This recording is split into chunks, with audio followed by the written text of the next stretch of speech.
Hi, I'm Ms. Marootian, and I'm a world history teacher here at Olive Pierce Middle School. I'm also Armenian, and that means that my parents and grandparents and great-grandparents came from a country called Armenia. It's located south of Russia, east of Turkey, and north of Iran and Iraq. So it's in the Middle East. I didn't know too much about my Armenian history, but when I was about 7 years old, I was taken to a memorial in Montebello, California, and I was told that it was Armenian Martyrs' Day, and that's April 24th every year. When I was there, I remember so strongly seeing all these people, men and women, crying and weeping and moaning and feeling such pain. And even my grandmother and my aunt were crying, and I said, "Dad, why are these people crying?" And he said, "Well, they're remembering their family, and their entire families were killed in Armenia." As I grew older, I became to understand more about the Armenian Genocide.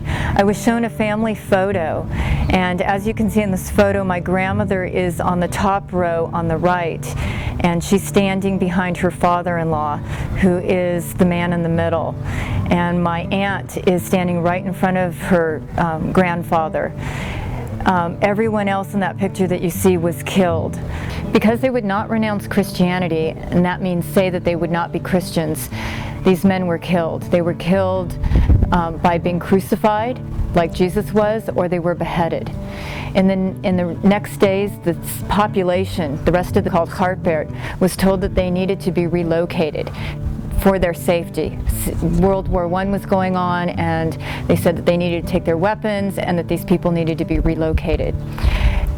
They prepared for a journey, but the group did not actually go very far. There was a nearby lake where they were all told to get into the water, and they treaded water for as long as they could. If people tried to get near the shore, they were shot, and eventually everyone, 40,000 people from that city, were killed and are still at the bottom of that lake. Armenians were killed in other ways too. They were told to go to their churches because their church leaders were usually in charge of the group or the city, and once they were inside their church, the doors would be locked, and then the Turks would set fire to the church, killing everyone inside. The other ways that they were killed were on these deportation marches. They were told to take their belongings and that they were being relocated. Along the way on the march, the people were guarded by Turkish guards called gendarmes. But these people were actually prisoners that were violent criminals that were let out of the prisons to watch the people as they marched. And the more they killed, the better. Girls and women were regularly raped, and in fact, mothers would bury the girls up to their necks in sand and try and hide them when they would camp at night so that their daughters would be safe. Babies were slaughtered in front of their mothers, and mothers were often forced to dance and sing as the Turkish officials whipped them until their clothes came off. Then they doused them with gasoline and burned them alive in front of their children. Many of these horrors were reported back to the United States through ambassadors and other missionaries that were there observing, but the response was the same all the time from the United States. This is a domestic issue. We don't want to get involved in a domestic issue. And so the horrors were allowed to continue. Over 80% of the Armenian population was exterminated. My mother's mother was also a survivor, my grandma Sofia. She lived in Urmia, Persia, and as you can see in the picture, she's the little girl dressed in white. She's about, 4 years old here in this picture. Her father died when she was born, and then her mother died of typhus when she was about 7.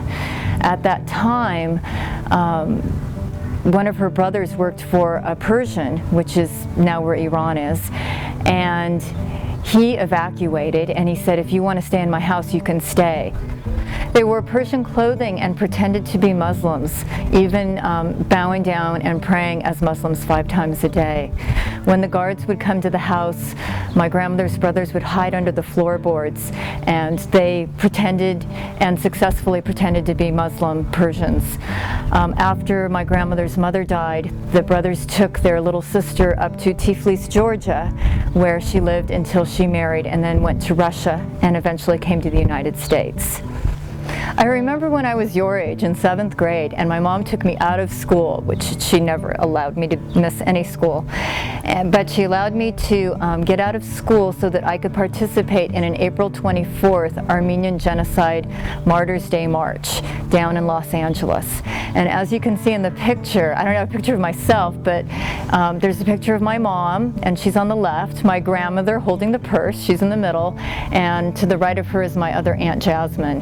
And all Armenians went and they marched and they protested and they begged the United States to recognize the genocide and stop helping Turkey.